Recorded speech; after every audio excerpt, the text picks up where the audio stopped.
ఇవాళ మహిళల విషయంలో రెండు పార్టీలు దొందే కాంగ్రెస్ బీజేపీలు ఇద్దరు కలిసి ఈ దేశం మహిళలకు ఇవాళ తీరని అన్యాయం చేసిండ్రు. మహిళా బిల్లు విషయంలో రెండు రాజకీయ పార్టీలు కలిసి నాటకాలు ఆడుతా ఉన్నాయి. ఈరోజు ఇవాళ రేవంత్ రెడ్డి గారు కేంద్ర మంత్రి శ్రీనివాస్ వర్మ ఇంటికి టిఫిన్ కి పోయింది, బ్రేక్ఫాస్ట్.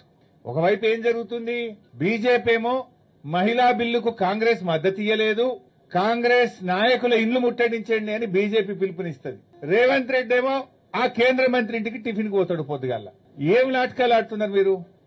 ఇదే కేంద్ర ప్రభుత్వం కాంగ్రెస్ ఎంపీలో ఇల్లు ముట్టడి అంటది, అదే కేంద్ర మంత్రి ఇంటికి రేవంత్ రెడ్డి భోజనానికి పోతాడు. అంటే నీ హైబ్రిడ్ సిద్ధాంతం ఇదేనా? ఇక నీ క్రాస్ బ్రీడ్ సిద్ధాంతం ఇదేనా?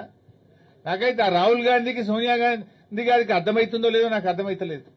ఈ క్రాస్ బ్రీడ్ సిద్ధాంతంతో ఈ రేవంత్ రెడ్డి చేసే ఈ హైబ్రిడ్ పనులతో కాంగ్రెస్ పార్టీ బతికి బట్టగట్టదా? కాంగ్రెస్ సిద్ధాంతం నిలుస్తుందా? అసలు ఆయన చెప్తున్నది ఏంది? ఇవాళ పొద్దున ఏడిపోయినావు నువ్వు.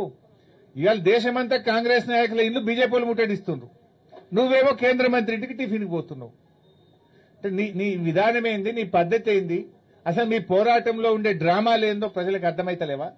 నిజంగా కాంగ్రెస్ బీజేపీల పోరాటం నిజమైతే నువ్వు ఎట్లా పోతావు పొద్దుగాల? అంటే మీరంతా కూడబలుకొని ఈ దేశ మహిళల్ని మోసం చేసిండ్రు. ఈ దేశానికి ఇవాళ మహిళా రిజర్వేషన్ విషయంలో మీకు చిత్తశుద్ది లేదు. ఆనాడు కేసీఆర్ గారి నాయకత్వంలో తెలంగాణ మొదటి శాసనసభలోనే మహిళలకు చట్టసభల్లో రిజర్వేషన్ కల్పించాలని ఆ రోజు బీఆర్ఎస్ పార్టీ ఏకగ్రీవ తీర్మానం చేసి కేంద్ర ప్రభుత్వానికి పంపింది.